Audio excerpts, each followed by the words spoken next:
You might not think that you would need to go to the Bible to find ways that would potentially save thousands, maybe hundreds of thousands of lives. Fact of the matter is, if it were a book that were written by humans, that probably wouldn't be the case if it had been written, much of it, in 1450 BC. But what we find out is that there's something in the Bible called scientific foreknowledge. It's kind of a technical term, but what it really simply means is that there are scientific pieces of information. The people who wrote them simply could not have known how valuable, how important, how light years ahead of their time they were.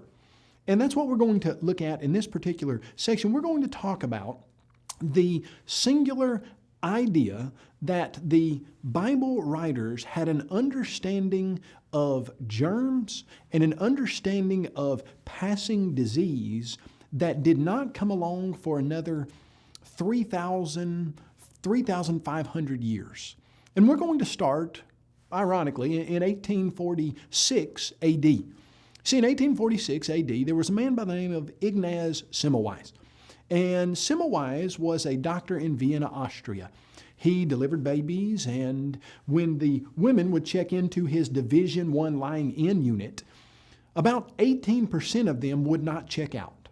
He was losing about 1/6 of all of the women and all of the babies that were coming into his clinic. And it was literally driving him crazy. He just could not get over all of these women dying, and he would have nightmares about it. And he was the director of the Division I lying-in unit, but the other medical professionals saw that it was really getting on to him, and so they sent him on a sabbatical. While he was away on his sabbatical, one of his friends, a man by the name of Dr. Coletti, Dr. Coletti was helping a medical student do an autopsy on a dead body. This particular lady had died of the same thing that most all of them died of, something they called in 1846, 1847, labor fever. And as Dr. Coletti and this first-year medical student were doing this autopsy, somehow the medical student bumped Dr. Coletti and caused him to cut his finger. It wasn't a bad cut. No one thought that it would be something that would potentially kill Dr. Coletti, but within 2 weeks, Dr. Coletti was dead. When Semmelweis came back and they told him of Dr. Coletti's death, he wondered what had happened, and they told him that they did an autopsy on Dr. Coletti, and he had died of, they couldn't call it labor fever, but he had died of something that was very similar to what all of the women were dying of. Well, Dr. Semmelweis had seen what was going on in the clinic, but it never had dawned on him that there might be some way to pass that labor fever from a dead body to those live women. And that might be what was causing such high death rates. You see, up until this point, when Dr. Semmelweis had asked the other doctors and medical professionals and people who were in the hospital what was causing the death rate, basically they said that there was something like a miasma, a dark cloud of, for lack of a better term, bad luck that would be over the hospital when these women would come in to give birth. But he started sending letters and corresponding with hospitals all over the world, in Paris and London, and they had a similar death rate, 18%. Sometimes it would even jump up to 30%, sometimes even higher. And so he thought to himself, well, there's no way that there are miasmas all over the world, all over these particular hospitals. Surely there's got to be something else. And so he walked in one day and he saw that the medical students and the doctors would do autopsies on dead women before they would do anything else. Early in the morning, that's when they did their autopsies, and then they would all wash their hands in the same bowl of water with no germ-killing agent, and they would dry their hands on a towel that was not clean, and then they would go and perform their examinations on live women.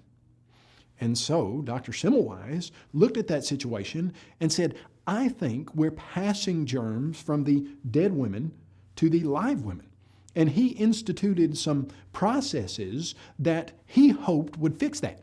In fact, he said, from now on, anybody in my clinic, when you touch a live woman, you are going to clean your hands in a vat of chlorinated water, and you are going to dry them on a clean towel. And he said, the nurses are going to change the bed sheets of every single bed if a woman dies in that bed. Well, within just a few months, the death rate plummeted from 18% down to about 1 to 3%. And you would have thought that Semmelweis would have been a hero, but he wasn't. In fact, Semmelweis spent a greater part of the rest of his life writing letters to hospitals all over the world, telling them that they were passing germs from dead women to live women, and they were literally killing those women, and he wasn't given credit for that discovery until years after his death. So what's that got to do with the Bible? Well, it just so happens that the Old Testament, especially the first 5 books, were written by Moses in 1450 BC. And one of the main reasons for their writing was because Moses was going to be leading about 2 million Israelites out of Egypt, and they were going to be living in the wilderness. And so lots of these instructions were given to Moses to keep the Israelites alive. And when we go to Numbers chapter 19, we read something that at first seems odd.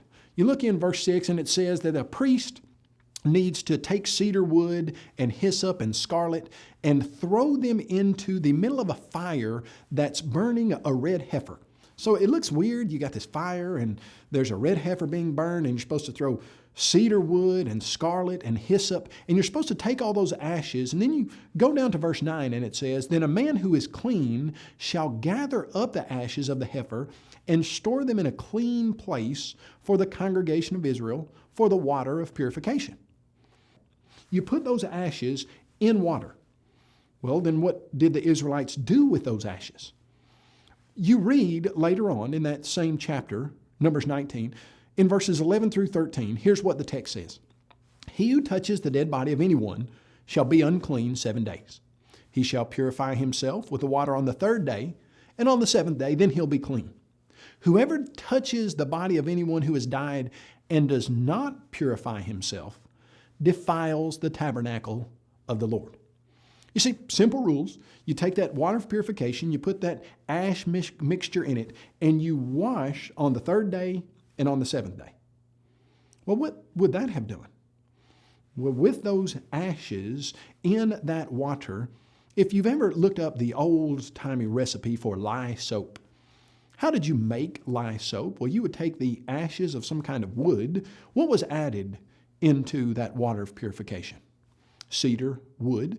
So you had lye being produced by that ash and water mixture, and then you were supposed to put scarlet in that mixture. Scarlet what? Scarlet wool it's talking about there. So that wool would have burned into tiny wool fibers, and so when you put that in the water of purification, it would have made lye, and those wool fibers would have made it so that a person would have to scrub to get it off of their skin. And you have a person who washes, has to dry so that the bacteria will die during that time that their skin is dried, and then washes again, and then and only then can that person in Israel in 1450 BC touch a live person. What's going on?